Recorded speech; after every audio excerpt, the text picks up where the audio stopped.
Bienvenue à tous. Je suis Bruno Téton, en charge de la recherche et d'analyse des marchés réseau et communication IDC chez IDC en Europe.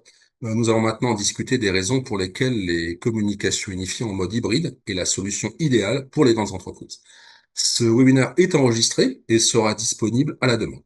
N'hésitez pas à poser vos questions auxquelles nous répondrons à la fin.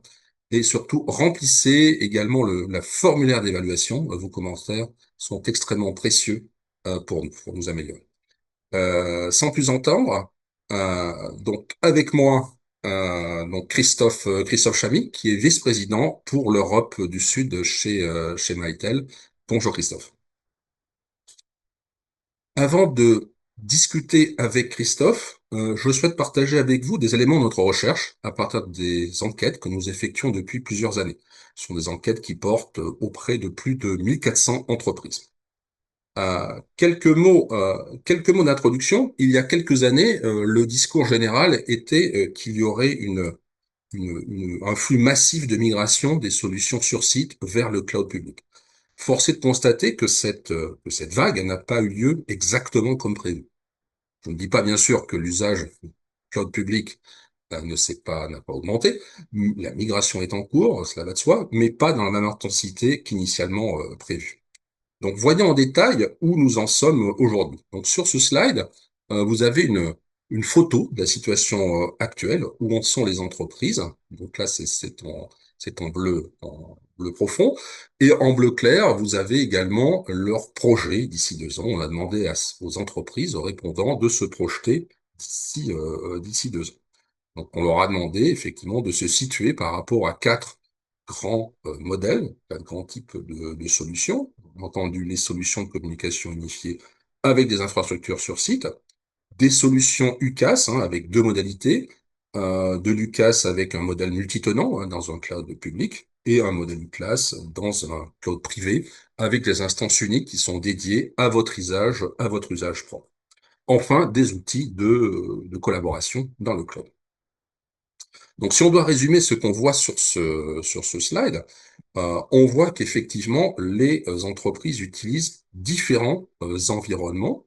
Donc, en premier lieu, nous avons les outils de collaboration dans le cloud, mais si maintenant on se focalise sur les trois autres modes, on voit qu'ils sont à peu près au même niveau, un peu inférieur à 30%, à peu près les mêmes proportions.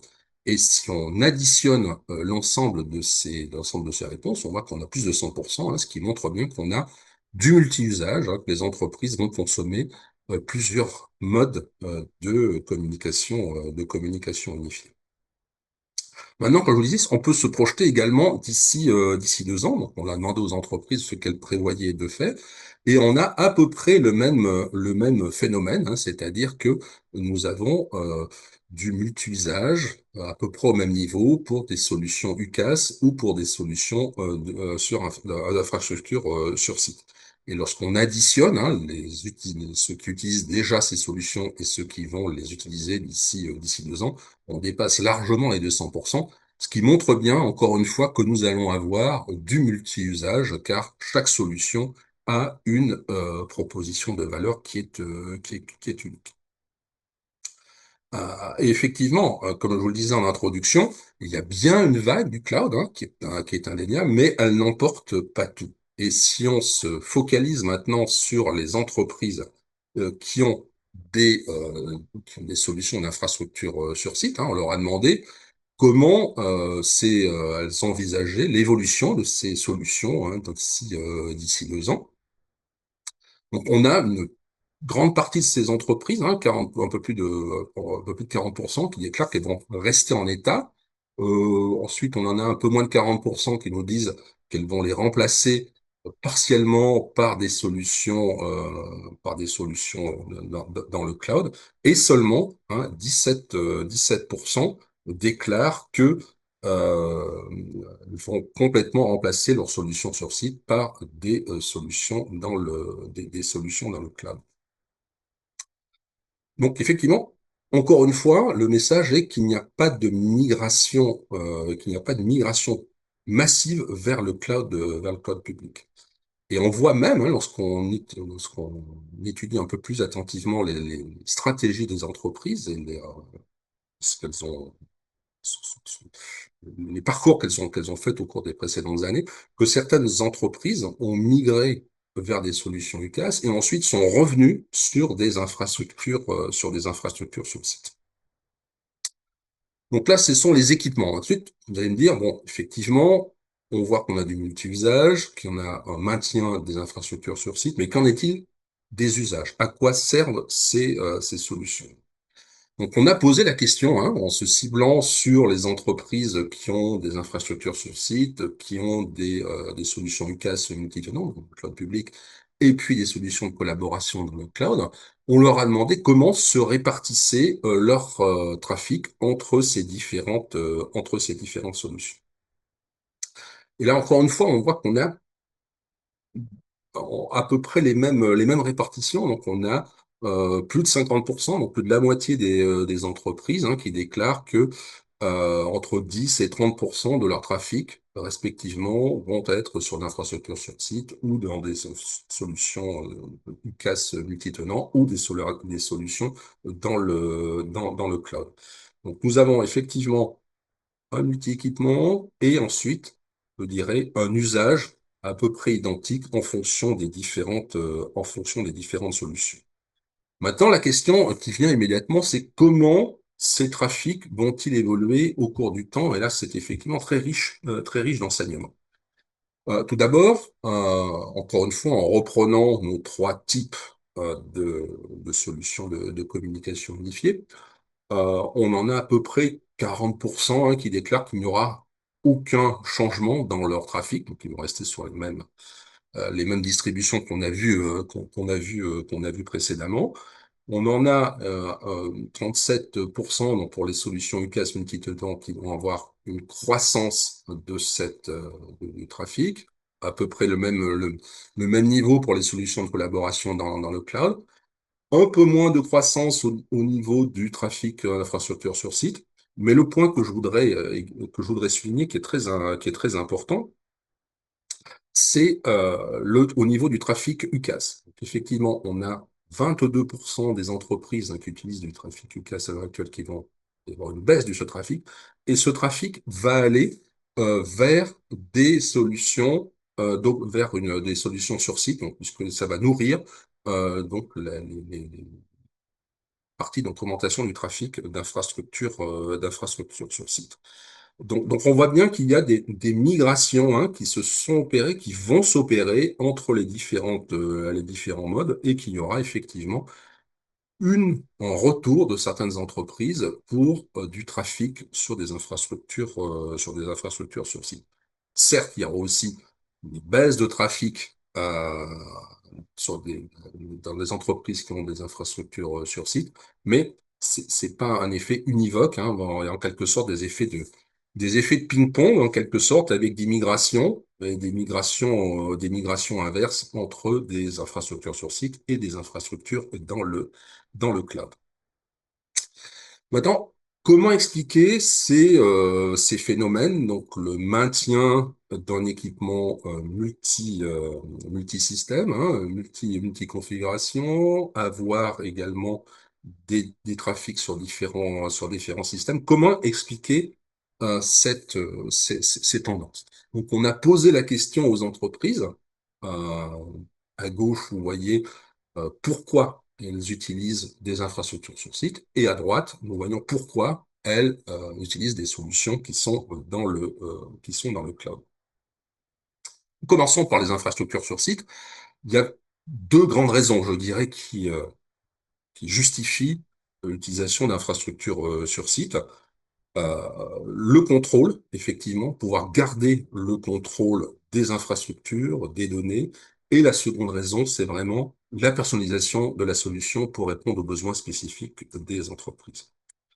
Euh, donc effectivement, la partie contrôle, ça c'est quelque chose de très important, surtout pour les entreprises qui sont soumises à des contraintes réglementaires fortes et qui ne peuvent pas aller facilement, je dirais, dans des infrastructures de cloud public. Et effectivement, en gardant ces infrastructures sur site, elles peuvent garder le contrôle et donc éviter d'aller sur des solutions dans le cloud où elles auront le sentiment de garder, de baisser en niveau de sécurité. Surtout dans le contexte actuel, nous avons beaucoup de tensions géopolitiques. C'est vrai que cette possibilité de contrôler, de garantir le bon niveau de sécurité, c'est quelque chose d'absolument essentiel. La seconde raison, c'est la personnalisation. Donc certaines entreprises ont effectivement des modes de fonctionnement qui sont assez uniques. Et lorsque vous migrez vers le cloud, bien sûr, vous allez vers des solutions qui sont beaucoup plus standardisées. Donc vous devez vous adapter effectivement à des infrastructures bien particulières. Et donc ça peut perturber, ça peut aller à l'encontre des opérations, je dirais, de la culture de l'entreprise. Et ça justifie effectivement que certaines entreprises sont passées dans le cloud et sont revenus pour ces raisons de sécurité, de contrôle et de personnalisation. Du cloud, maintenant, c'est à droite de ce slide. C'est une solution, bien sûr, qui est beaucoup plus moderne. Elle permet des modes de travail, notamment les modes de travail hybrides, les modes de télétravail. Ça vous permet de vous connecter n'importe où, de prendre en charge des équipes qui sont dispersées. Et puis également de vous connecter, de vous intégrer plus facilement à des applications métiers, et également d'utiliser des flux de travail automatisés avec intelligence artificielle, donc qui sont plus facilement accessibles dans le cloud. Donc si nous passons maintenant, si nous examinons un peu plus en détail les raisons pour lesquelles les entreprises vont continuer à déployer des solutions de communication hybride. Donc, on voit bien que les entreprises veulent avoir le meilleur des deux mondes, quoi, en quelque sorte. Garder la flexibilité, garder le contrôle, et puis avoir cet aspect évolutivité.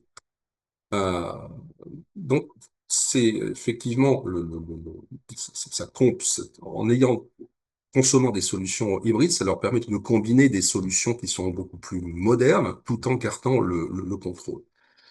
Il y a également un point absolument fondamental, c'est la partie agilité et évolutivité. Donc, c'est vrai que certaines entreprises connaissent des pics de trafic à certains moments de l'année, certains moments de la semaine. Vous pouvez penser au commerce de détail, vous pouvez penser au tourisme. Donc, ça vous permet effectivement de faire face à ces pics de manière extrêmement réactive, extrêmement flexible. Et vous devez faire face à des événements inattendus, et également, ça permet d'être beaucoup plus flexible. Et lorsque vous procédez à des fusions-acquisitions, ça vous permet d'étendre vos solutions à d'autres utilisateurs sans avoir eu besoin de pré-provisionner en quelque sorte pour faire face à ces besoins inattendus. Donc, ça permet aux entreprises de conserver les solutions existantes et donc d'avoir des solutions qui sont beaucoup plus rentables.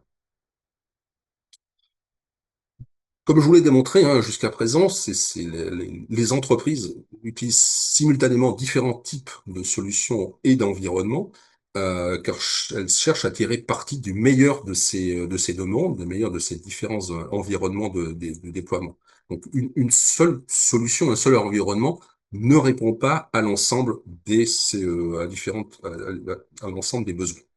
Et si on regarde effectivement comment où se situent les entreprises à l'heure actuelle, on voit qu'on a 70%, donc une grande majorité, qui utilisent différents types de solutions. Seulement un tiers utilise un seul type de solution. Donc on pense effectivement, nous, chez IDC, que ce mouvement va continuer, qu'on aura donc une consommation, une utilisation de différents modèles. Quelque chose qui peut poser des problèmes, bien sûr, parce que vous avez un risque de fragmentation, que ce soit en termes d'expérience utilisateur ou en termes d'expérience administrateur. Donc ça, c'est quelque chose effectivement d'absolument fondamental. Et donc c'est vrai que les solutions hybrides permettent effectivement de répondre à ces défis en termes de fragmentation. Et un mot final de ma part, c'est que effectivement, on assiste On a assisté à un jeu en quelque sorte de ping-pong entre des solutions d'infrastructure sur site et des solutions dans le cloud. Et là, grâce aux solutions hybrides, effectivement, on peut avoir le meilleur des deux mondes et effectivement bénéficier de l'ensemble des fonctionnalités, l'ensemble des besoins en termes de contrôle, de sécurité et de flexibilité. Donc, maintenant, la question étant, en quoi est-ce réellement le bon modèle et pourquoi maintenant, pourquoi se tourner vers l'hybride, donc en fonction je dirais, des retours de vos clients, qu'est-ce qui fait que c'est maintenant qu'il faut y aller? Alors, j'ai pris plein de notes hein, sur votre présentation et je crois que vous indiquiez, vous le rappeliez, Bruno, vous avez près de 60% des entreprises qui opèrent déjà à la fois sur site et dans le cloud. Et vous disiez que 70% des entreprises aujourd'hui ont différentes solutions de communication. Exactement. Exactement. Nous, le retour d'expérience que l'on se fait, c'est que en introduction, vous évoquiez Lucas, l'offre publique, elle reste perfectible dans des environnements complexes, réglementés ou distribués, et en particulier pour ce qui concerne les grands comptes décentralisés avec des enjeux métiers forts. Je pense à la santé, je pense à la grande distribution, le service. L'hybride offre cette flexibilité, ce contrôle de la modernisation progressive et non un remplacement radical. Vous l'avez évoqué également, Bruno, on est dans un contexte sensible en termes d'enjeux géopolitiques. Les contraintes réglementaires, les contraintes de souveraineté sont également fortes. Et surtout, et j'aimerais y revenir plus tard, c'est l'évolution des besoins métiers qui est primordiale. Merci, merci Christophe. C'est vrai que on va rentrer un peu plus dans le détail maintenant parce qu'on l'a peut-être évoqué tout ça de manière un peu théorique. Maintenant, on le sait parfaitement. Enfin, tous ceux qui nous écoutent le savent. C'est vraiment, on est sur des cas d'usage qui peuvent être extrêmement différents en fonction des métiers, en fonction des secteurs. Bien sûr. Commençons peut-être effectivement pour dire bon voilà, communication unifiée souvent ça a été plutôt conçu pour des employés de bureau, tout ce qu'on peut appeler col blanc. Maintenant, effectivement, se pose la question de comment intégrer les travailleurs de première ligne dans les flux de travail collaboratifs. Comment voyez-vous cette intégration et le rôle de l'hybride dans cette intégration? Oui, alors c'est très intéressant. Déjà, un premier constat, c'est que les employés dits de première ligne, ce qu'on appelle les frontline workers, représentent 4 fois plus en termes d'effectifs que ce que vous appelez les cols blancs. Jusqu'à présent, et encore une fois, ravi de pouvoir échanger avec les clients, les consultants qui sont connectés ou qui verront ce replay. La plupart des investissements en termes d'outils de collaboration, ils se sont principalement concentrés sur ce qu'on va appeler les collaborateurs sédentaires, le secteur tertiaire, peut-être au détriment des organisations terrain. Et pourtant, comme je le rappelais, ces derniers constituent l'essentiel des effectifs dans les différents secteurs d'activité que nous adressons. Cette notion de frontline workers, elle est prépondérante parce que euh, ces personnes-là bénéficient de solutions spécialisées, euh, d'infrastructures spécialisées. Ça peut être des terminaux de type DECT dans le secteur de la santé ou de la grande distribution. Ça peut être des smartphones, utilisent leur propre système d'alarme, donc avec des protocoles de transport utilisés, spécifiques dans ces environnements opérationnels. Donc, cette réponse-là, elle doit être apportée. Hein. C'est vraiment l'ADN des appels d'offres et puis des démarches que nous menons avec nos équipes commerciales. Comment adresser l'enjeu de ces directions métiers, de ces frontline workers, parce que je crois que vous l'avez mentionné tout à l'heure, il y a effectivement il y a un personnel qui peut être temporaire, changeant, des niveaux d'effectifs qui sont variables en fonction de la saisonnalité et des besoins de communication, certes sur site, mais hors site. J'espère que ça répond à votre question, mais c'est un enjeu primordial aujourd'hui. Ça répond à la question. On va peut-être aller un peu plus profondément, si on peut prendre ensemble peut-être quelques défis métiers ou sectoriels auxquels vraiment vous pouvez répondre? Alors, on peut parler des secteurs publics, on peut parler du secteur privé, de l'industrie, etc. Peut-être me donner quelques éléments un peu plus précis, Christophe. Oui, ce que je vous propose, c'est de vous citer quelques références. J'étais en Espagne ces dernières semaines et donc nous venons d'équiper le gouvernement régional d'Andalousie. Alors, c'est 20 000 agents. 20 000 agents qui aujourd'hui sont distribués euh, vers la région et qui avaient besoin d'un outil pour améliorer l'expérience client et offrir des solutions de vidéoconsultation. Donc, c'est ce que nous avons fait. L'infrastructure on-site, hein, de type cloud on-premise et Mitel, et nous avons enrichi cette offre avec une offre hybride, Zoom. Donc, vous avez 20 000 agents aujourd'hui qui bénéficient de cette hybridation entre Mitel et puis Zoom.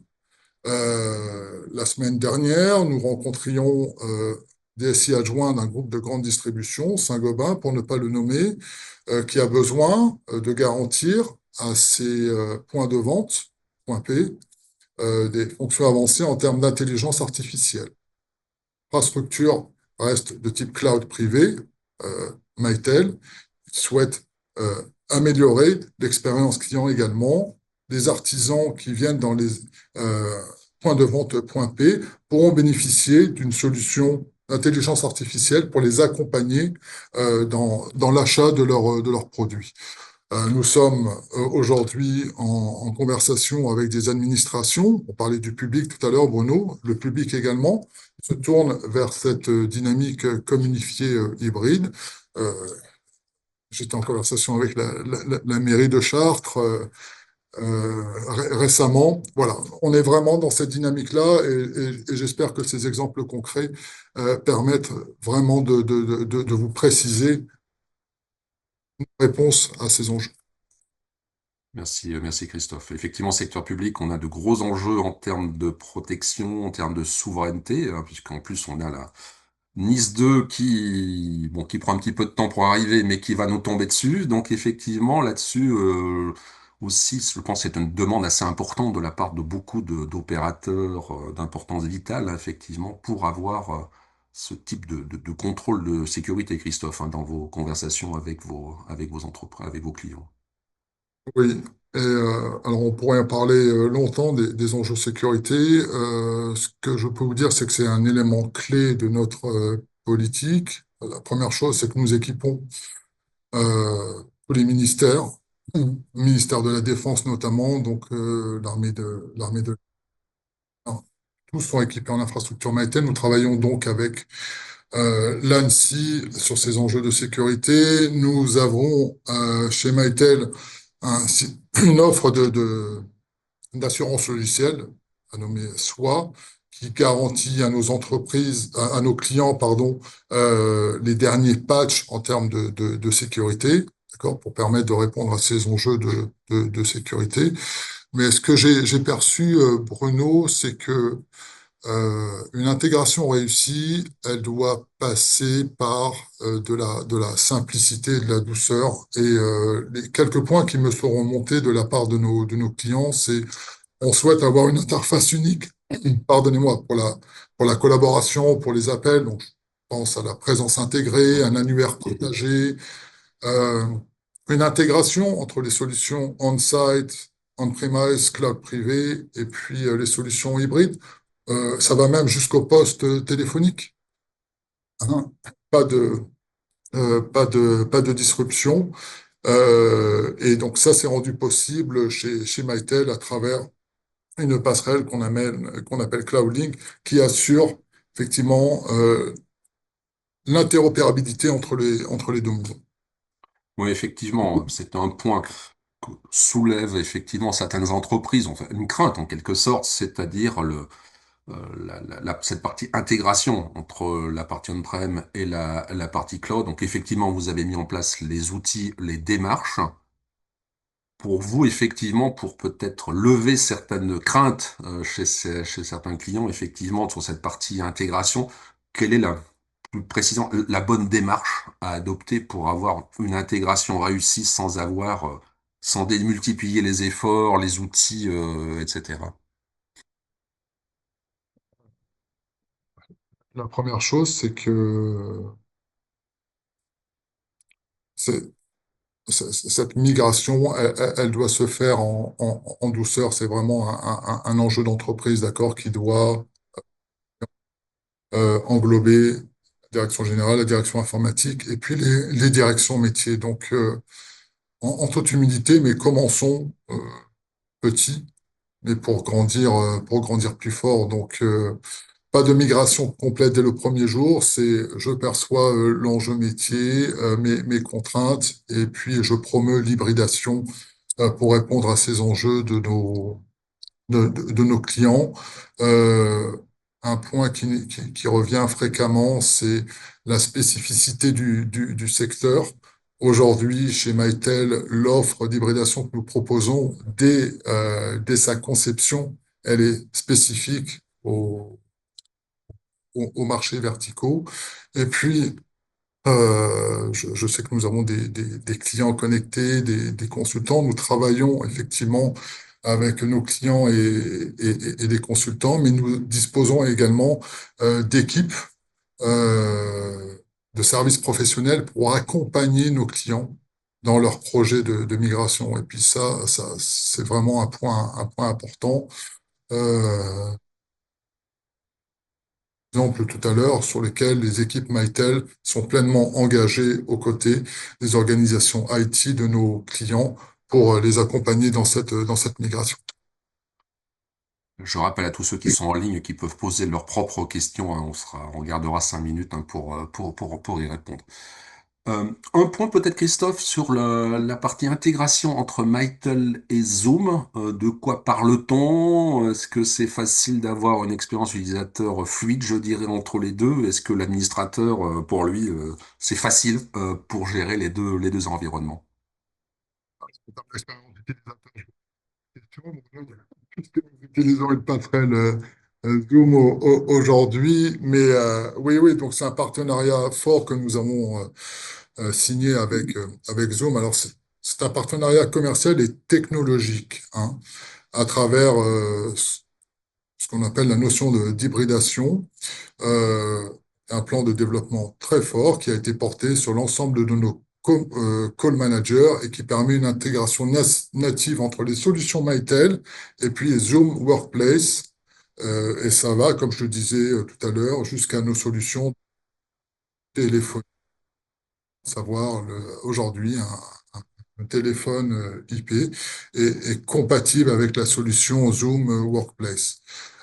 L'enjeu, c'est quoi? Je le disais tout à l'heure, c'est une interface unique pour la collaboration, les appels, la notion de présence intégrée, annuaire partagé, numérotation et le PABX sur site, hein, le call manager sur site, assure assure la pérennité de vos investissements aussi, hein. Votre enquête le montrait.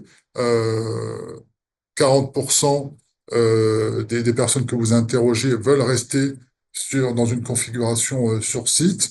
Euh, une large majorité veut pouvoir bénéficier de la valeur de solutions cloud ajoutées à leur investissement actuel. Donc, Zoom apporte à Mitel, à travers une licence d'hybridation, des solutions à valeur ajoutée qui peuvent être un support vidéo, des fonctionnalités de réunion, une intelligence artificielle applicable pour tous les segments verticaux que nous adressons, que ce soit l'administratif, le secteur santé, la grande distribution, ce que je vous citais tout à l'heure. Donc, c'est une démarche que je qualifie d'exclusive, la notion d'hybridation, hein, concrètement entre l'école manager Mytel et puis Zoom aura un niveau d'excellence. Elle est disponible sur la plupart de nos call managers, permettant cette hybridation fluide au profit de nos clients. Merci Christophe. Dernière petite question avant de prendre les questions de l'audience. Donc, quel conseil pour des entreprises? C'est vrai qu'on voit encore des hésitations pour aller vers des infrastructures, des solutions hybrides. Donc pour vous, c'est quoi, quel conseil donneriez-vous? C'est quoi les principales étapes, en quelque sorte, les facteurs clés de succès pour, encore une fois, une migration réussie vers un environnement hybride? C'est vraiment Trois conseils. l'appréhension Trois des. conseils.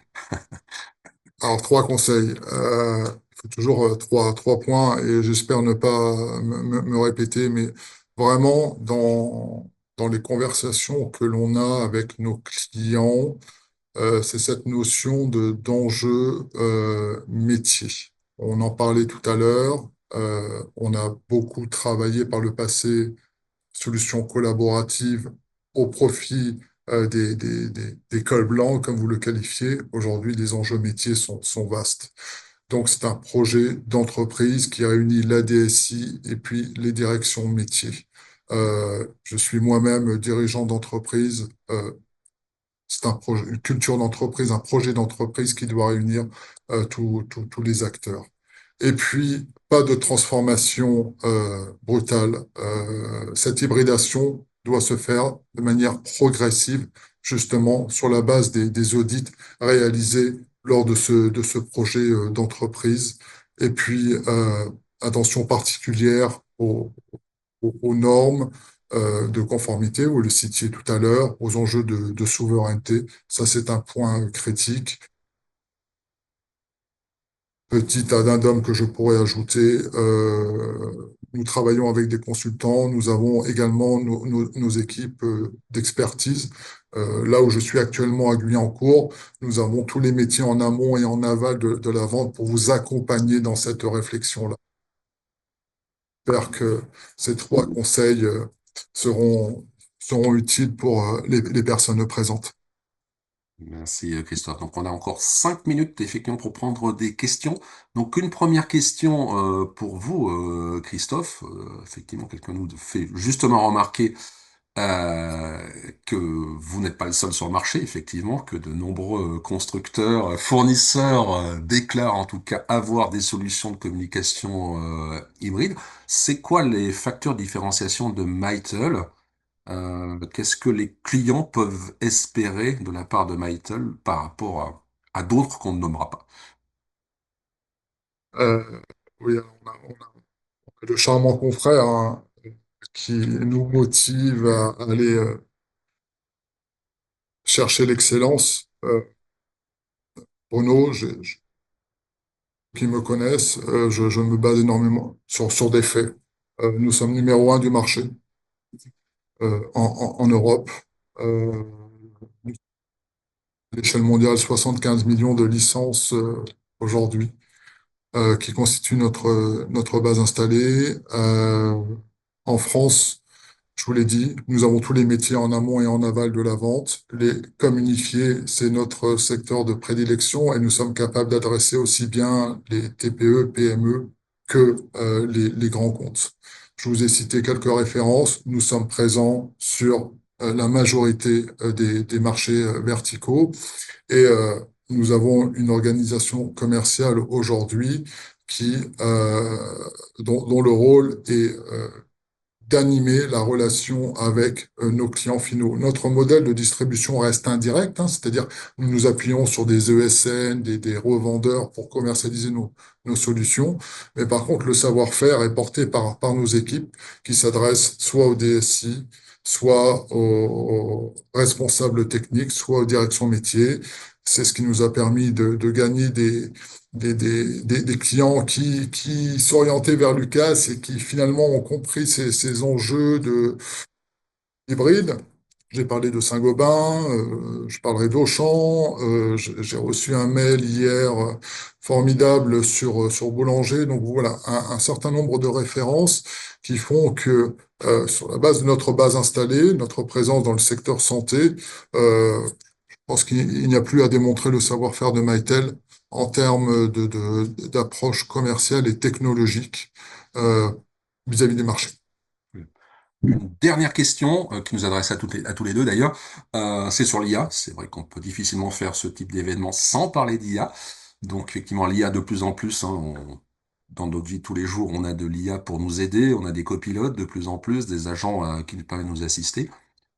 Donc, quelle balance en quelque sorte entre l'équilibre entre innovation et puis les exigences réglementaires? On n'a pas beaucoup parlé du secteur public, notamment d'opérateurs d'infrastructures vitales. Comment effectivement bénéficier de tous ces nouveaux services tout en gardant le contrôle des données? Donc, c'est vrai que du côté d'IDC, c'est vrai qu'on voit de plus en plus d'entreprises effectivement qui doivent faire vraiment une cartographie de leurs données, hein. Il y en a certaines qui sont plus ou moins critiques, voir ce qui peut être traité sur site, ce qui peut aller dans le cloud pour entraîner les modèles, la partie inférence également, ce qui peut rester dans une infrastructure parfaitement consolidée, parfaitement contrôlée, et ce qui peut aller dans le cloud avec différentes certifications dans le cloud. Donc vraiment, il y a tout un travail, je dirais, très fin à faire sur les types de données et les différents types d'usages. Donc ça, c'est la réponse d'IDC. Je vous laisse la parole, Christophe. Je pense que vous avez tout dit, Bruno. Alors, concernant l'IA, donc, il y a 2 mois, donc Mytel a sorti, on parlait d'innovation, une offre qui s'appelle Mytel CX, hein, destinée donc à nos clients, focalisée sur l'expérience client améliorée par l'intelligence artificielle. Et du coup, tous les points que vous citez constituent un must-have nécessaire dans le cadre de l'implémentation de ces solutions-là. Et puis l'exemple que je vous donnais sur Saint-Gobain, c'est cette intelligence artificielle qui apporte de la valeur par rapport aux artisans qui viendraient dans les points de vente point P pour justement trouver leurs produits. Ce qui est intéressant avec l'IA, mais je pense que ça pourrait faire l'objet d'un autre webinaire, c'est que euh, vous parliez de data. C'est la notion de data. Ma perception, c'est l'immensité des données en temps réel, c'est le carburant des systèmes de défense basés sur l'intelligence artificielle. Là où on pense que l'intelligence artificielle peut être un avantage pour les attaquants. Au contraire, nous sommes persuadés que c'est plutôt une manne pour la défense. Pourquoi? Parce qu'elle permet de détecter les menaces connues et puis d'anticiper hein, les prochaines campagnes d'attaque. D'homologation, de certification est très importante. Différents organismes. Je citais tout à l'heure l'ANSI. On a une solution. Alors là, je suis plus sur le marché américain, mais qui vient d'être estampillé JTEC, qui est la norme de conformité aux États-Unis. Donc tout ce travail de proximité avec les organismes est fait pour répondre à ce besoin de protection. Monsieur Christophe, excellente idée pour un prochain webinaire sur l'intelligence artificielle. Je pense qu'on n'aura pas assez d'un seul webinaire pour traiter le sujet. Comme merci en tout pour avoir assisté à ce webinaire. N'oubliez pas de répondre à l'évaluation, aux questions de l'évaluation. C'est très utile pour nous. Un dernier mot, Christophe, peut-être avant de clore ce webinaire. Merci, déjà, merci Bruno pour ce travail effectué, toutes ces informations qui sont toujours très précieuses. L'ADN de Maëtel, c'est d'être client. Nous avons des événements clients, nous avons également des événements consultants. Encore une fois, notre position prépondérante sur le marché fait que nous sommes preneurs de ces retours d'expérience. Donc, n'hésitez pas, à remplir le questionnaire de satisfaction et puis vous trouverez nos coordonnées. Donc, que ce soit par message privé ou par email, n'hésitez pas à faire vos remarques et vos questions. Nous avons les équipes prêtes à y répondre ici à Guyancourt. Merci, merci mille fois. Merci à tous.